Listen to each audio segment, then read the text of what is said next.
All right there, Todd. Got your Stryker 955 all finished up for you. It's all ready to go. Just to go over a few of the options, we got a full tune-out. We've got an upgraded echo board set perfect internal inside the radio. It's got echo board modifications done to it to give it more body, to the echo, more fullness, more range. We've also got Hifi Transmit, we've got Hifi Recieve, we've got an internal 5-band EQ inside the radio. We have some variable options here. We've got a full variable peak control. To the right is up, to the left is down. So you got full range of your peak output swing, independent of your carrier, and it's not backing this down and then it decreases your audio, so it decreases your watts. Audio stays the same as well. It's an independent swing control for your PEP output. Average power is also independent of the carrier and modulation as well. You can cut this all the way down for the least amount of average swing and cut it all the way up for the most amount of average. So it gives you full versatility where you can take this radio all the way down to like 4 bird and 10 PEP, so you can get it down super low and it'll go all the way up here to 120 plus PEP and 60 plus average. And I got it labeled for you right here as well. Let's see, I've got another control here for you. This is the new TX tone control that I've been using here lately. We have all the way to the right is going to be the maximum amount of bass. All the way to the left is going to be the maximum amount of treble. Unless you're using something like a 636 microphone, like an Statics, real bassy, you may end up running over here a little bit more to the treble side.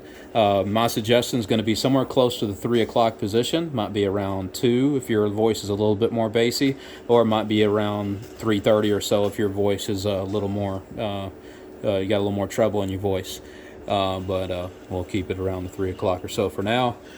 Other than that, we have some more options out the back. Let me try to maybe turn this radio around so we can see it a little better maybe.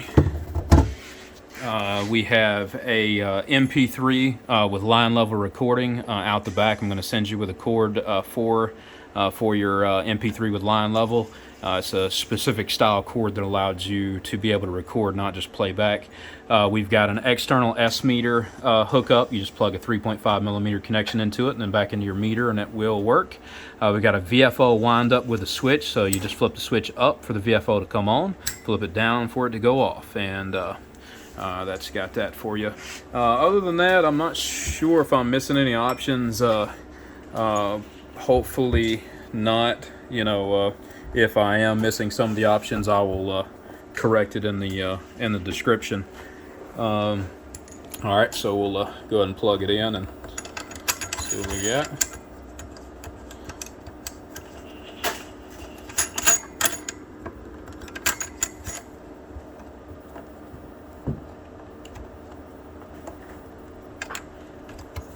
All right, I got messages coming in here. I'm going to cut this on. Got the gain wide open. Go ahead and plug in my piece here. We'll cut down that tone so you don't have to hear that. Everything's set. I'm at 14.67 on my bench, so 14.5 it's a little stingy on what it's showing here. So I'm going to go ahead and we'll see our carrier first. So I'm going to unmodulate it and we'll see what our carrier range is. All the way up on the carrier. It is a 17 watt key. You don't need to cut that down if you cut mine. You didn't cut mine down, you just unplug it. You just unplug my headphones so they, trying to come through there. All right, so yeah, about a 17 to 18 watt carrier, 17 and a half, something like that. We'll go ahead and cut it all the way down. And it looks like we can get down to about just a hair over half a watt, maybe 3/5. So it's still clean on the spectrum analyzer with that super low carrier, which they are not from the factory. There's corrections that have to be made to make that happen. Go ahead and roll that on back up. Yeah, the carrier again, 17 and a half. I'm gonna go ahead and modulate it and we'll see what we have. Modulated, we're doing 124 or something peak right there. We'll check it out on the LP. Looks like about 140 watts or so, 141. Check it out on the spectrum analyzer. Everything looks good there. Check it out on the average with a 100-watt slug. Looks like we're making about 60 bird. So 60 bird, 125 peak, 140 on the LP, depending on which meter you're looking at. Spectral purity is all nice. All right, so from there, you can probably plug the headphones back in there because I'm probably going to listen at the same time as I record. And let me scoot this radio over to where I can, well, actually it's on the right side. Never mind, I don't need to do that. Tone control is on the right, and that's what I'm going to be showing here. All right, let me go ahead and plug in my D104. I've got it marked for you. It is just a pinch above the 5 is where I would recommend to run it. We'll go ahead and plug that in now. I'm going to plug into my line level connection, and we'll listen to it over the air. And I'm also going to plug in my headphones there. I'm going to try to do it with one hand here. Let me do my headphones first. All right, I got my headphones in. Now I'm going to plug into the line level.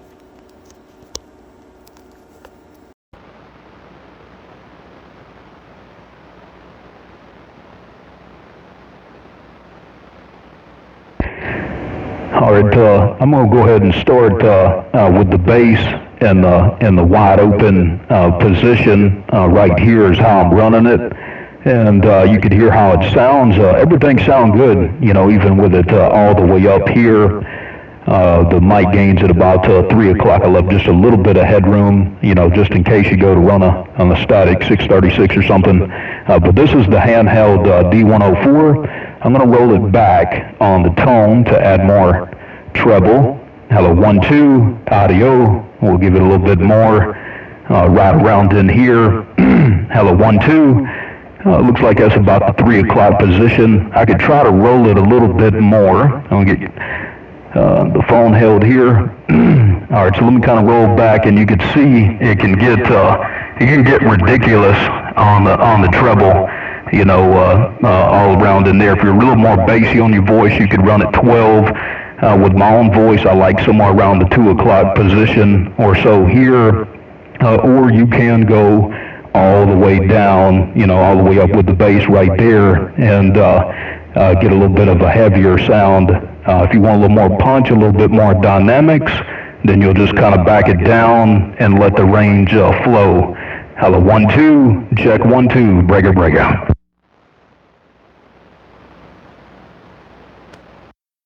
Take my headphones back off too, but I'm just demonstrating with the microphone that you're going to be using. I could show a 636 and the 878 like I did with the last video, but this is the mic you're going to be hooking with it, so I just figured I'd show you with your microphone. So somewhere around a good starting position, somewhere around the 2, 3 o'clock position would be a good place to start. I had the average and the peak all the way up, and then I had the gain at 3 o'clock. Left just a little bit of headroom just in case you need a little bit more to modulate where you need to. Mic is all set, and hopefully I was thorough enough. Appreciate you, Todd. Thanks for the business, and any questions, don't hesitate to call us.